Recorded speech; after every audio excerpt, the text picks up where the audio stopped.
Hello. Sweet. I think it's on now. I'm at a different location that has faster fiber internet, so maybe it won't drop out as much. Yay! Cool. People are watching. Yay.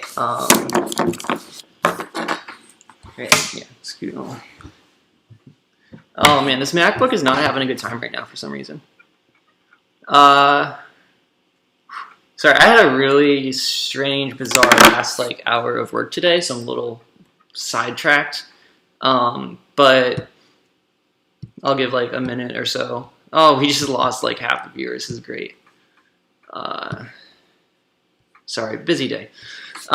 Cool. So thanks, folks, for tuning into my stream.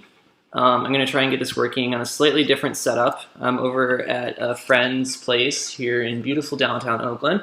Another East Bay effer, Scott, has graciously let us use his fiber internet connection. So things should be a lot nicer in that sense. Let's jump into the agenda. A caveat, I haven't actually read the agenda yet because, like I said, being a very fucking weird, busy day. The meeting is tomorrow morning. I guess let me back up. So for those new to the stream, hello, my name is Victoria Fierce. This is my friend Kieran. Hi. Kieran's co-hosting today.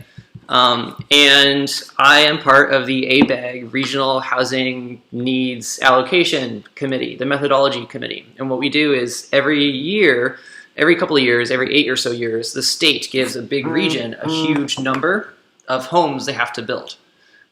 Like the Bay Area has a couple, 100,000, a lot. It's a big number. I forget the number. We're supposed to receive it soon or something. And then it's my job on this committee of 40-some other people to decide how we split up that number.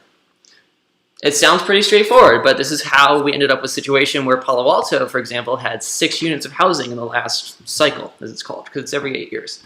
My intent is to make sure they get a little more than 7, at least a couple thousand. That seems reasonable. Couple thousand buildings, a couple thousand 20-unit apartment buildings, just to start in Palo Alto. Hi, VJM, audio only, cool. Well, I will try and be as descriptive as I can, given the situation. So, yeah, some numbers better than 7. There's a little bit of a lag between the live chat and streaming. I can't figure out how to turn that down. I think it was a thing I had to do before I started the stream. So it's a little bit high latency, so if you say a thing, I'll take a second or two to get to it. So, this PDF here you see up on the screen on the left. This is the agenda I get. It's a big PDF. I just got it mailed out on Tuesday, I believe, for the meeting that is tomorrow morning. It's in downtown Oakland, 111 Broadway. It is at the Alameda County Transportation Commission meeting room. If you walk into 1100 or 11141 Broadway, as I'll call it, if you walk into the building, you'll see a big sign that says MTC or ACTC, a really cool logo. Just ask the security desk and say, hello, I'm here to see the shit show about RHNA. And they will say, what? And then they will send you upstairs to the 8th floor. And it's the only room on the floor. So it's hard to miss. It's a big room, a lot of people. I'll be there, look for the purple hair. I'm the only person who has colored hair. So the first thing we're going over in the agenda tomorrow is the committee chair's report. So at the last meeting we had last month, we elected Jesse Arreguin, who's mayor of Berkeley, to be the chair of the Methodology Committee. It's kind of like a ceremonial thing. Basically, all they have to do is just say the meeting's adjourned, and here's the summary of the last meeting. Pretty straightforward. So at the last meeting, I'm not going to open up these big files because they're pretty detailed summaries, but some of the highlights from the last meeting is we got into a room and we all met each other. We all said who we were, went around. Again, 40-some people. And then we learned what we're doing. And we learned about how RHNA is, where the numbers come from, what it means, what our role is. And then we talked about more kind of like brass tacks procedural things. We talked about how we're going to use consensus decision making in this, which I thought was really interesting. And some interesting modified voting procedure. They call it the fist of five. It's what the consultants running the meetings called it. And it's like you have a fist. That means when you're voting, I have a fist. That means I am blocking the decision. I cannot let this go, or something. In an anarchist communities, that usually means if you go ahead with this decision, I will leave. I mean, I totally can just like leave the committee, which like I feel would be very harmful. So I don't quite understand how it's going to work out. They're going to elaborate on that a bunch more the next meeting or tomorrow. At the previous meeting, though, there was the field of people who were there. They don't necessarily look like me. Like, I'm very obviously the only trans person in the room. I'm not the only queer, but I'm probably the only queer renter. And of the whole room, one of the first things we did this like live polling thing, and they had a big pie chart up on the screen. They said, are you a renter or are you a homeowner? Maybe 3/4, a little more than that of the whole group is homeowners. And myself, Mayor Jesse Arreguin, another friend, Darren Ranelli, who lives up in Berkeley, around North Berkeley BART, I believe he's also a renter. And there's like 2 or 3 other renters. And like, that's it. Renters are so crazily underrepresented on this thing. I know, it's crazy, right? Sorry my language, but it's ridiculous. The vote they had immediately after that was, are you feeling secure in your housing, or some form of that? And it was like, are you worried about being evicted on a scale of 1 to 4? And it's like 50% Bay Area. Sort of. So this methodology committee is just for the Association of Bay Area Governments, which is the 9-county Bay Area region, 101 cities. There's other groups like this, other councils of governments, as they're called. There's one in San Diego called SANDAG. There's one in the LA County area. It's like LAFCA or something. I don't quite know what the regions are split up according to like the giant statewide master number that the state has yet to figure out for us. Oh, the demographic split of the Bay Area. I think it's a little bit, yeah, it's about 50-50, right? So it's obviously like this committee is not representative of the Bay Area. Also, like I said, right, I was like the only trans person I could tell on this group. There's a lot of trans people in the Bay Area. There's more than just one, 50th of the population. And same thing, with every other way that you can slice a demographic, like men, women, people of color, national origin, documented status, those sort of things. Very wildly, heavily overrepresented by, as you might expect, wealthy white homeowners. Shocking, I know. And they're the ones who get to decide where the housing gets to go. Yeah, so Mark's point is good. Yeah, homeowners who have a clear conflict of interest, they should not be allowed to participate. I completely agree. I completely agree with that. There's nothing I can do about it. So all I can do is just fuck around with their rules and their voting and just be a strong advocate and build alliances. The first step of building an alliance I want to try and do, and I was hoping to put something together by tomorrow, is to have like a small breakfast club of us renters on the committee. Which now I know who's a renter, who's on the board and all that, so I'll go tomorrow and hit people up and be like, next month, let's do this. Let's have a breakfast club. It'll be the end of the year. It's in December. It'll be like me, Jesse Arreguin, the like 3 or 4 other renters who are on there, and we'll just talk about RHNA numbers, because we're fucking nerds. It's great. And still less than half. Yeah, and we're still fucking less than half. We're just an insignificant percentage of the composition of the group. It's ridiculous. It's offensive. It's really bizarre. Something else that was interesting about the previous meeting was, so I am representing, well, so everyone who's on the committee, there's people who work in government. They're like city staffers. There's people who are elected to government. They're public elected officials. And then there's people like me who aren't any of that, and we're just representing some bucket of something. For example, I'm representing equity, presumably queer, trans, housing issues. I'm not going to like stop at that. There's like another bucket for affordable housing developers, and there's like 1 or 2 people there. And this is also how Jesse Arreguín got on this, because he's one of the elected officials. And there's like an elected official from like, 10 or so different places. And there's also unelected staff members from those same kind of places. Such as Darren Ranelli, who works for the Mayor Schaaf of Oakland. He's the like director of housing security in her administration. And he's just a staff person. He's on there because he's staff. I'm on there because I submitted a form online, and a bunch of staffers at MTC ABAG said, we should put this person on. Somehow nobody stopped it, and here I am. There's 2 other people in the equity bucket with me. One is a representative from CHOO, the Council of Community Housing Organizations in San Francisco, the affordable housing cartel monopoly. And then there was this other guy, Fernando Marti, from MEDA, the Michigan Economic Development Agency. Both of those 2 organizations are based in San Francisco. They work entirely in San Francisco. The equity representation is 2/3 San Francisco, 1/3 downtown Oakland. If that doesn't piss you off, then you should get mad about it. And if you don't get mad about it, ask me why you should get mad. Because you should. It's bad. Mark asks who's the person representing CHOO on the roster. Man, I forget. Have the list. Yeah, if you look at the little PDF, maybe it's a little too small to see, but you can see all these. Oh, actually, sorry, I was wrong. It's not CHOO. I was wrong. It's EBHO, the East Bay version of CHOO, represented by Jeffrey Levin. EBHO stands for the East Bay Housing Organization. They do exactly the same thing. They're an affordable housing cartel.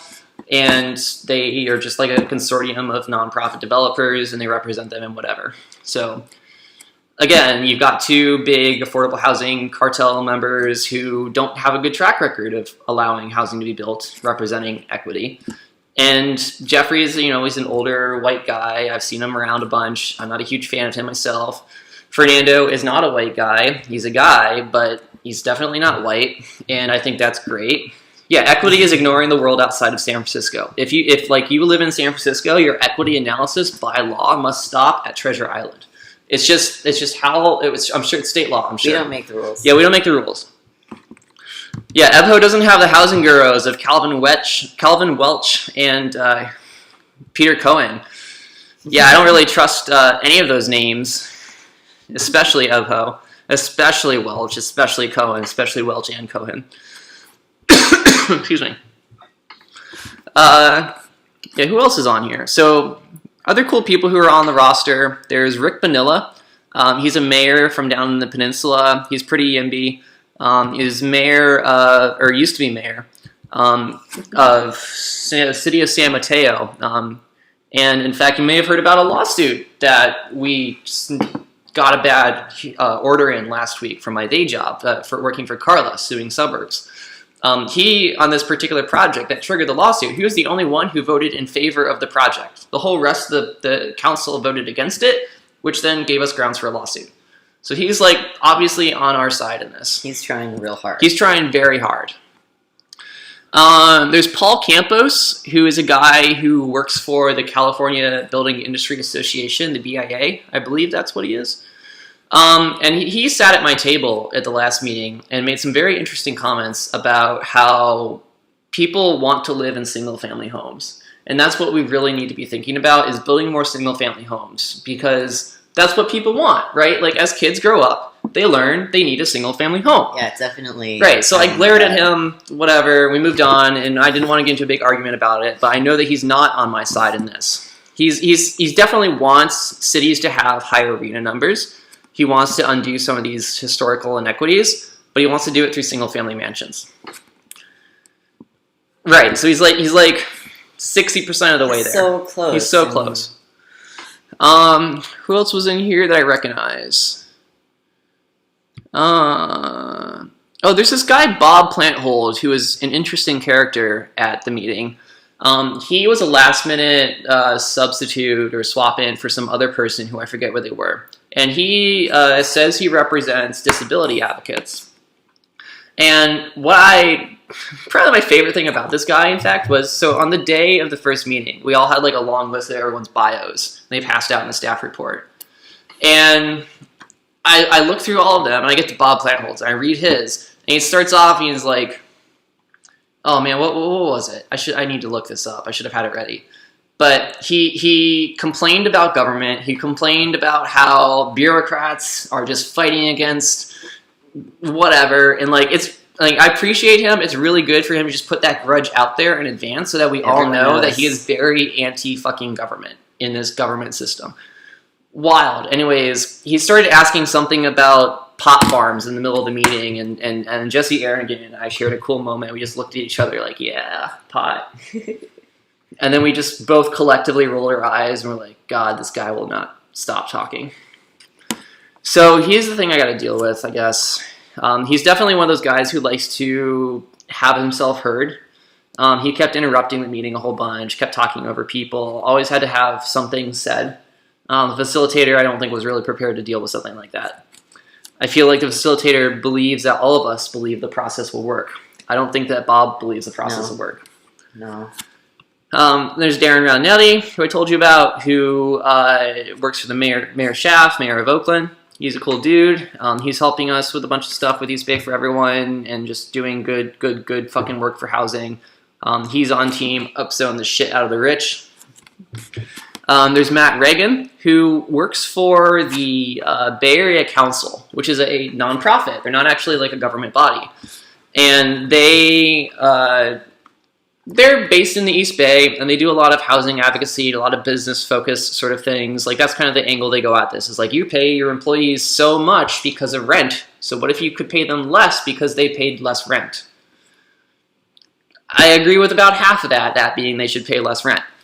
So in that sense, he's also like on our side. He does agree with a lot of equity things, but he also has like, you know, a fancy rich board he has to report back to. But having said that, you know, him and I have been on the same side of a lot of things a lot of time in history. He's helped me out a bunch. I've helped him out. He's really cool. He fully supports this whole, you know, make sure Palo Alto builds more than 6 units of housing thing.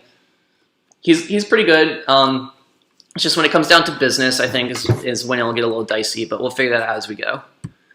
And there's like 2 or 3 other people on this list I see. I'm not going to call them out because I don't completely know what they were doing and what they represent, but I recognize these people. I've seen them around.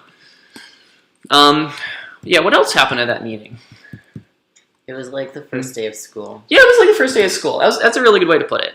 It was, you know, everybody shows up, you meet your friends, you meet the other people. Oh man, I've been cutting your face off this whole time. I'm sorry. Yeah, you come into school, you meet all your cool classmates, and you do some garbage workshops to get to know each other and kind of build social norms. Yeah, social norms, group activities, that sort of stuff. Get your syllabus. Get your syllabus. We had a syllabus. Which had is a very long agenda. This agenda, basically. Let's see if I can't try and pull up this meeting summary. There was a lot of time spent talking about like the minutia of how the consensus process would work. Yeah. And like how do the fingers work and setting up like expectations on how the meeting should flow and what everyone wants out of the meeting. Mm-hmm. Yeah, let me try. Okay, I got this file. So this is like literally the second time I've ever streamed a thing with a camera. Usually I do like video games and stuff, so I don't switch these things around too much.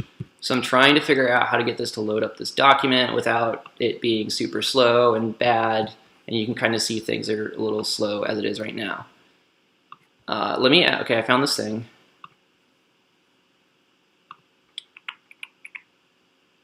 Detailed meeting summary. Wow, I just filled up the entire screen. Useful. Okay, so this is the report that Jesse Arrington is going to basically read out to us. Here's the memo. Civic Edge Consulting is the consultancy that facilitates the meetings. Here's the staffers who are there. Here's the roster. So you can see Arrington, Mayor of Berkeley, Bonilla, Mateo, Brown, Solano, Dillon, Napa, Elkin, Nevada, Fugard, Altos, Pierce, Clayton, etc. And then there's staff from each of the jurisdictions. Here's like a guy who does the city of San Jose's planning. And their alternates. And then we're the stakeholders. So here I am. Oh, that's an old title. I'm no longer co-ED, which is fine. Just director of operations now, which is great. All these people, and then there's state partners. There's this one person from Housing and Community Development, and they're really just there to kind of observe. They're like, they said this at the last meeting. They're like, well, it wouldn't be appropriate for me as HCD to come in and tell you guys how to do things, which, like, I completely disagree with that statement, but she's playing politics. So she's there to kind of observe and be part of it and basically make sure we don't break the law. Oh, your lakes today. What? Tomorrow. Oh, yeah. So all of our tables, not tomorrow, this is last month. Yeah, this is last month. So last month, all of our tables had, like, these names, which nobody used. They were just like little cards that sat on our tables. You were Quarry. I was Quarry Lake. Yeah, I was Quarry So Lake. There's like Lake Chabot, felt like Merced, Lagunitas, Kent, Why Sonoma. isn't Lake Merritt there? Because again, like I said, if you're in San Francisco, your equity analysis stops at Treasure Island. They don't give a shit about, you know, everyone else. So going back down through here, yeah, we talked about the regional housing need allocation. We talked about what it is, what we have to do. Everyone said a bunch of stuff. Jeffrey Levin, of course, said something about affordable housing and blah, blah, blah. And of course they would, because that's his job. And then there were some public comments. There was one guy, Tim Frank, Center for Sustainable Neighborhoods. He's also, I think, one of the organizers or like head honchos behind the Alameda Labor Committee. So he's a big trades union dude. I like him a bunch. I mean, obviously we disagree on some points, but also he's really great. I'm trying to see if my comments got in here, actually. I don't think they did. Somewhere at some point I said, hey, it'd be really cool if we, you know, took advantage of all the laws that we just passed in this previous year. Because we put a lot of fucking work into these, and they give RHNA some teeth, some actual, you know, impact for not meeting those numbers. Which, like, everybody else in the group was like, oh yeah, we did pass laws, yeah. Weird. What are laws? It was very strange, and everyone else is just, like, still operating as though it's under the status quo, where it's entirely a political horse trading thing. Which now, there's been a number of laws, apologies I didn't research which those laws were, but there's some that basically tie the RHNA numbers to jobs growth, wages, environmental greenhouse reductions, things that like we really need to be doing, which we weren't doing in the last cycle because we weren't required to do. So political horse trading happened. This time it's a little bit more based in reality, based in science, and I'm like trying to be the voice of reason here and say maybe don't break the law. That seems... It's ambitious, I know. Yeah, like you're asking for a lot there. Yeah, Mark says if you're talking about San Francisco bias, yeah, Civic Edge is a base in San Francisco. They're a consultancy firm. Yeah, they're based in San Francisco. Look at their logo. It's the San Francisco skyline, the only skyline they have. Yeah, and then we talked about the chartering conversation and kind of more, you know, who's our staff? Who do we talk to? If I have a question, what's the staff email I use? Who do I talk to? These are your teachers. Yeah, somebody had mentioned that the Brown Act applied to us, so I said, can you please tell us how that works for the next meeting? Because, you know, half the group is like elected officials who know how this works. Mm-hmm. I'm not an elected official. I'm an unelected bureaucrat at this point. And I don't know how the Brown Act applies to me in this context. So would be good to know. Yeah, so hopefully they'll brief us on it at the next meeting. We'll look at the rest of the agenda. And then there was a long discussion about the fist of 5 voting method, and like you can just kind of read these, and it doesn't capture a lot of the discussion. But there was a lot of people who are like, "This is too confusing. This is too complicated. I don't like it. Why can't we just vote yes or no? I've got constituents to represent." And here's the plot twist: nobody has constituents to represent. Huh. If you're an elected official on that group, you are not representing your city that you're from. You're just there to give insight as an elected person from that side of the table. You're not there to say, you know, it's not appropriate for Jesse Arreguin to come out and say, and he's not going to do this, but it wouldn't be appropriate if he came out and said, you know, I am beholden to the people of Berkeley being on this committee, and therefore I'm going to fight to make sure Berkeley gets the best numbers, whatever those numbers are. Like, that's not how that works. Right, that's not how it works. Because like there's a lot more cities in Berkeley that he's responsible for this, just like I am. We are collectively responsible for the region. I mean, region is in the name. Right, that's the Like, thing. that's the Regional entire housing point. needs allocation. We got to think of it as a region. But of course, there's some older, nice white ladies who are elected officials who are very beholden to their constituents, and they don't care about regionalism. Why they're on this board is beyond me. But here we are. This isn't city council. Yeah. It's not the same thing. Yeah, and then we started working on these norms for the meetings. I was the one who suggested snacks at meetings. It was one of the sample ones they give out, just like a throwaway. I was like, no, I'm going to run with that. Yes, actually. So one of the norms that we're probably going to adopt is that we have snacks at meetings, and we'll have snacks at meetings. Respecting facilitators, I like basically squarely targeted that at the Bob dude who just kept interrupting. If the facilitator says shut up, you better shut the fuck up. Making sure everyone gets to speak once. This is the thing that Jesse proposed, which he does on the Berkeley City Council, is that so when East Bay for Everyone runs a meeting, we usually do some kind of like stack taking where you raise your hand and you get into a list of people who want to talk, and you get like 1 or 2 sentences, and we go to the next person. If you want to get back on, you raise your hand, you get back on. Berkeley City Council has something similar to that, where everyone gets an opportunity to talk first on the stack, and then once every person has been heard at least once, then you can go back for seconds. And this way everyone gets a chance to say something and no one's being shut down. Right, yeah, that way there's not like, one loud person, Bob, who just talks forever and then keeps getting back in, and like, there's 6 or 7 people waiting to talk or whatever. And someone's just derailing the conversation because they had like a weird coffee or something. Yeah. This other thing, revisiting big decisions at future meetings if there's not consensus. That was the thing I begrudgingly agreed to report out from my table. That if we make a decision and later on we turn it out we're not happy about it, then we should come back and revisit that. Or if during the fist of 5 voting, if we don't all have at least like a 2 or a 3, then we'll just deal with it for the day, and we'll come back to the next meeting and talk about it again until we get more consensus. Then there's this last one, which like an elected person in my group said, oh, we need more time for feedback from constituents before meetings. No, like that's not how it works. We don't have constituents.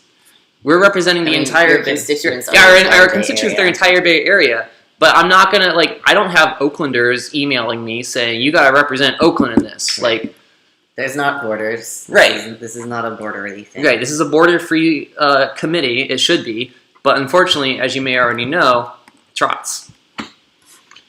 So then the other tables get all their things. This one guy had a really great suggestion. He said, consider weight. Why am I talking? That's what it stands for. Why am I? Why am I talking? So whenever you get up and you have to say something, you should ask, why am I talking? Do I need to be saying these things?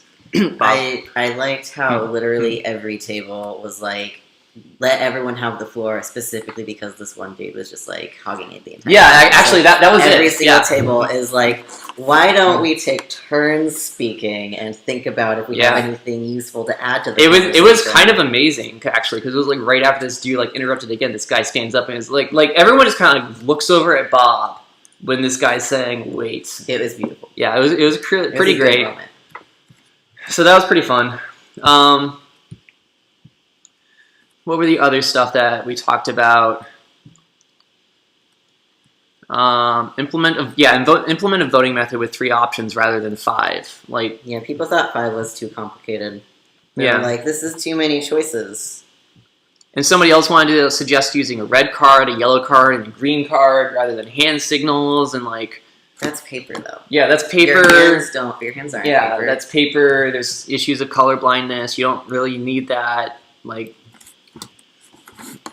If people are thinking about using a block, then the system has already failed. Because the whole point of a block is that something is seriously fucked up and wrong. Mm-hmm. If we ever get to a block, then it's 99% of the time it's someone who doesn't want the process to work and wants to just stop everything.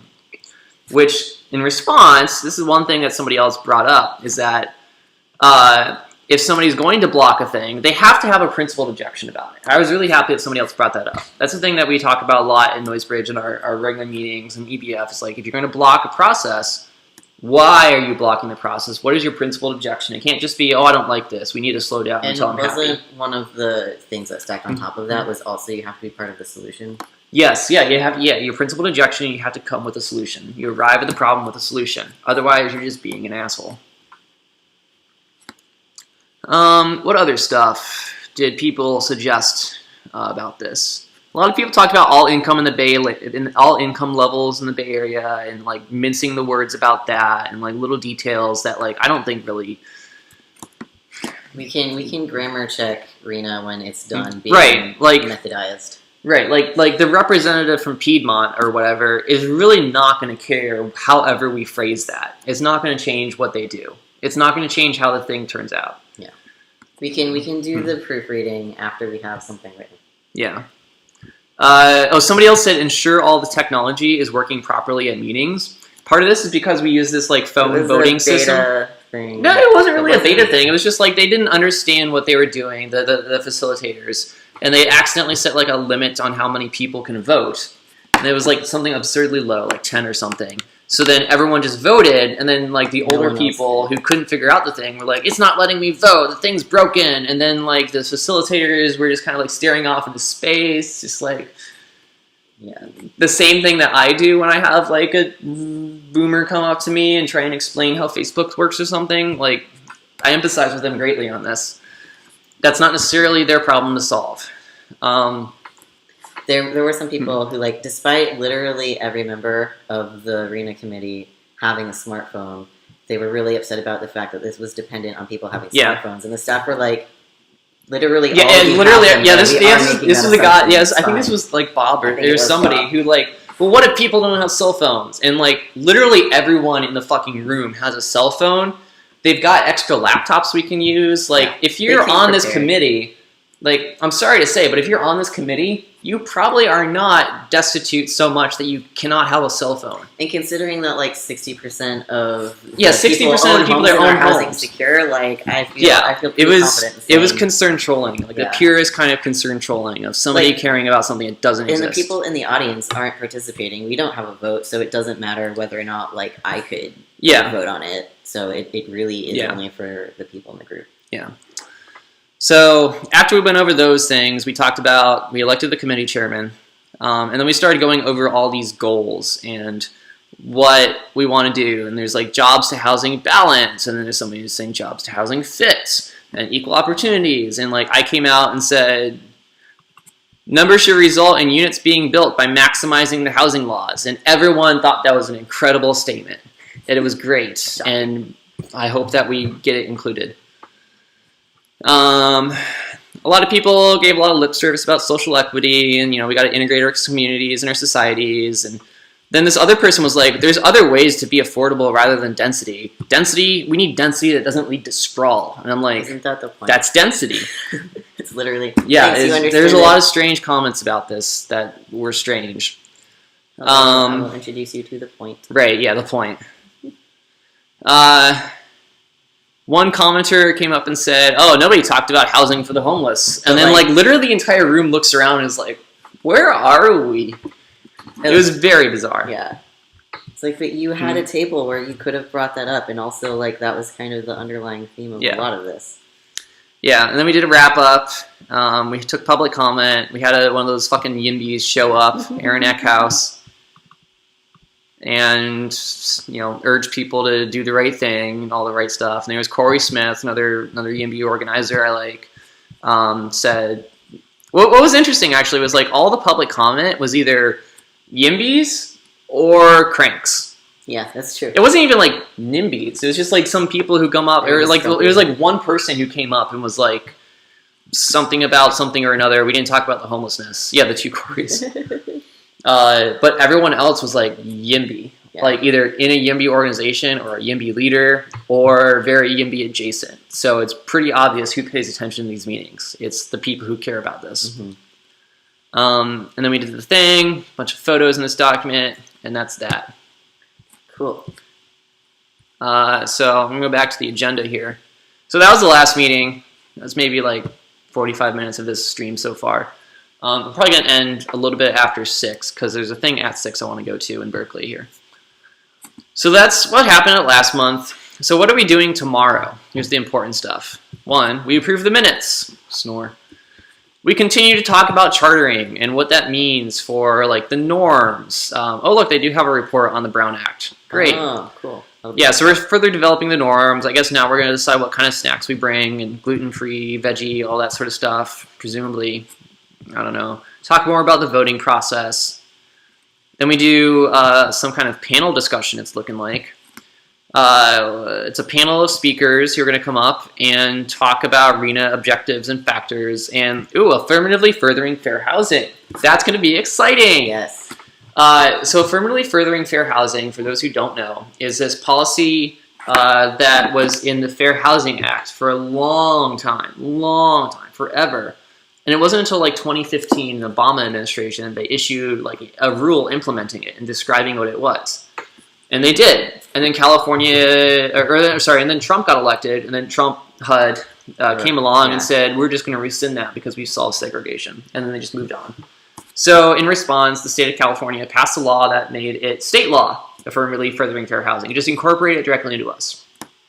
So we're still living in 2015 as far as affirmatively furthering fair housing laws.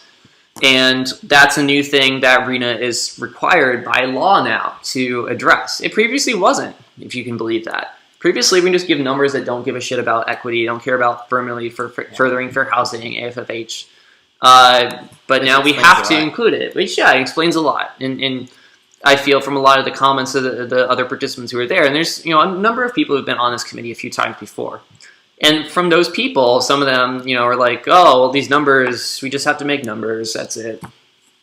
Well, now the numbers mean things, and we have to solve problems with those numbers. And they don't quite get that yet, which I'm hoping, it looks like tomorrow we'll talk a bunch about that. So I'm looking forward to that tomorrow. That's going to be exciting, this panel discussion. Hopefully there's going to be like a Q&A, and I can like press people on some good hard questions. What do you think the role of government is in providing housing? Where do you stand on Article 34? Don't say incentivize. Yeah, where do you stand on Article 34? Yeah. That's unrelated. Yeah, so I'm looking forward to that. Summary sheet, panel discussion, presentation, othering and belonging. Man, that sounds really good. Oops, I accidentally opened it. So I'm looking forward to that. That'll be pretty great. After that, we're going to do the local jurisdiction survey. And what this is it's a thing I don't quite know about yet. So I'm going to open up this staff presentation. See if I can throw it up on the screen too. Come here. Is that it? Is it the local jurisdiction survey? Yeah, there it is. Oh, it's a Chrome tab, that's why. Weird. I'm going to disappear for a second while I try and pull up this thing. If anybody has like tips on how to like use OBS, the Open Broadcasting Studio, faster for stuff like this, I would really appreciate that. That'd be really dope. Because this is, again, my first time doing complicated stuff like this. Let's see. Whoops. We're just going to turn the entire... So meta right now. There's my Twitter. There's the stream. Oh no, now the computer's like so confused about life. I'm sorry, computer. Okay, is it this one? Yeah. There it is. Okay. Great. Let me find the tab again. Okay, so the local jurisdiction survey. Again, I apologize. I should have gotten prepared for this earlier today, but a lot of shit happened in the last hour of my job. So part of this is that every cycle we have to survey local jurisdictions to get information out of them and talk about how that relates to the methodology parts required by statute. Like there's certain factors we have to talk about by law. One being, affirmatively furthering fair housing. Another being reducing greenhouse gas emissions. And all this, in the end, we have to reduce down to a number. And the numbers that we get for, for example, what is the greenhouse gas footprint of Palo Alto? Comes from this local jurisdiction survey. They go around and they do a study. It's not really a survey where like you send out a letter and whatever and people mail it back. But it's like they go around like survey like a surveyor, like with a map. They go out, they make maps of where things are, income, that sort of stuff, pollution, whatever, and build some numbers out of that. And then we use that numbers to build a formula that gets us the answers that we want. Technically, we're just supposed to build a formula that gives us answers. But I know what answers I want to have. So it's kind of really stupid backwards math working on. Yeah. But there we are. So let's go back to the agenda. Boop. Oh, you got it. No, I know. So yeah, there's going to be a local jurisdiction survey. We're going to talk about that, get some data from cities. We'll have a lunch break. And then introduction to the factors via the HMC's housing goals. And this looks like they're going to talk more about the data that's the survey results and what those results really mean. So like we're going to look at the survey results, and I feel like it's going to be stuff like, here's an income distribution. Mm-hmm. And the next item here, this introduction to factors, is we have to consider income distribution in this way. Right. One's the data, one's how we're going to interpret the data, if that makes sense. And then we have to relate those statutory obligations, those law things, to components of this polynomial function that we're producing here. And then that's the end of the meeting. And then we have feedback. We talk about what happened at the meeting, what they expect the next one, what's going to happen. Then we have to take public comment. And then probably some guy's going to come up and say something inane about process or whatever. And then San Francisco. And then we will all take off. And then I'll be back at work by like 1. So that's tomorrow's meeting, is all of this. That was kind of a lot. Next month will be a bit better. I'll have a little more time to prepare. I'll do it. Well, part of the problem was like I didn't get this agenda until like a few days ago. Mm-hmm. But now I know a bit more about how this will work. So the third one will be a bit more prepared in advance. I'll have things ready. But again, if you're in downtown Oakland tomorrow morning at like 10 in the morning, near City Center, 12th Street BART, just pop on in the morning. See what's going on, say hi, wave at me, whatever. They'll probably have snacks. Yeah, they'll probably have snacks. Well, I don't know. I guess we still have to ratify the norms or vote on them or something. So we haven't officially adopted the norm that there's going to be snacks at these meetings. There was snacks last time. There was snacks last time. So I'm like encouraged by that. We'll see what happens at this next one. And then if there's not snacks at this, then I'll say, well, what the fuck's the point of these norms? Yeah, I will stage a protest. I will go full. I am being denied my due process rights as a citizen of the American government. Yeah, and just start foaming at the mouth and whatever patriotism. Yeah, so come by tomorrow. It'd be really cool to see people. Again, 10 in the morning. You can see it here in this agenda. This agenda you can download from mtc.legistar.com. If you're watching this stream, you probably know what Legistar is. If you're watching this stream, you probably know what ABAG is and MTC and where to find these groups and their agendas to download. And if not, you can Google it. Yeah, and worst case scenario, just holler at me on Twitter and I'll send it to you. Did anyone play the Bayville game? I did. It was super fun. Yeah? I haven't played it yet. It's good. It's like if you took Plan Bay Area, the board game, and made it into an online text-based choose your own adventure. Mm-hmm. It's super fun. And it's really pretty and cute. Props to whoever made that. Yeah, I want to try. So I'm going to bring this back here in a second.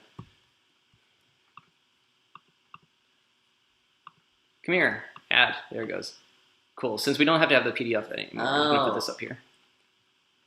Yeah, I haven't played the Bayville game. People say it's really pretty. I think it was the Marin Post or some other NIMBY publication was like losing their shit about it. They're like, oh, look at these people. They made this fucking video game, this fucking tech people and blah, blah, blah. It's ridiculous. They're saying we have to build housing. Can you believe that? Do you remember what happened when we brought North Berkeley BART to Spats and built a tower? Oh my god, yes. That it was... yeah, so this story is so with East Bay for Everyone, we're one of the big housing groups in the East Bay, and we had a party, just like an anniversary party or something. It was a birthday party at Spats up in Berkeley, this bar, and one of our members, Alfred, a lot of people know Alfred too. Alfred brought this like printed out map of North Berkeley, BART, and the area around it, and these like little paper model buildings. And there was like some that are like 3 stories, 5 stories, 20 stories. And so we stood up on a table, and like this is the launch of almost the launch of the North Berkeley BART campaign to build more density. So it's sitting on the table, and people are like, "Oh, that's really cute. Wouldn't this be great? Ha ha ha!" And then like I tweeted a photo of it, and holy shit, the boomers, the boomer NIMBYs like saw this and lost their shit, and they're like, "Look at this! These people are building 20,000 story buildings and blah blah blah." And it was like made to a whole post on Berkeley side, where Berkeley side's like, "Look, you guys, it's a game. It's a game. You guys are freaking out, but also it's a dope game." And now North Berkeley BART is a game, and it's super fun. Yeah, apparently next week the city council is considering making it a priority development area, which plays into the RHNA numbers a bit, in that it basically lets whatever numbers we give to Berkeley be focused in that specific area, to put it very broadly. Yeah, so it's really interesting. People should show up to that next week for Berkeley. Yeah, I bet at this point people are heading off to the Skinner event up in Berkeley right now, which is why I moved it earlier today, so that people could attend that and still watch this without being exhausted. You could go. And so I could go. Yeah, so we go. Which is to say, I'm a little bit late, but here we are. Fine. So, yeah, we'll have a meeting tomorrow. Wow, the audio just like clipped out there. Yeah, we'll have a. Well, look at that. Wow. Okay. It's excited. It is extremely excited. So we'll do this better next time. We'll do this streaming quality seems to be really good here. This fiber internet place. Thank you, Scott. Love you. We'll do the same thing next month. I'll be a little bit more prepared. Hopefully we won't have like a strange disaster appear at my day job. Probably because it will be at 7 p.m. anyways. So thanks for watching.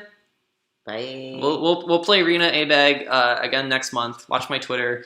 Like, share, subscribe, donate to my Patreon. Also go to carlaef.org/donate and throw money at my day job, please, because we need money. Buy them a bigger stick. Yeah, buy us a bigger stick so I can make these numbers turn into laws, and then I can turn those laws into sticks with which to beat people over their head with. Certain people in certain cities, certain suburbs, like San fucking Mateo. Bye. Thanks for watching.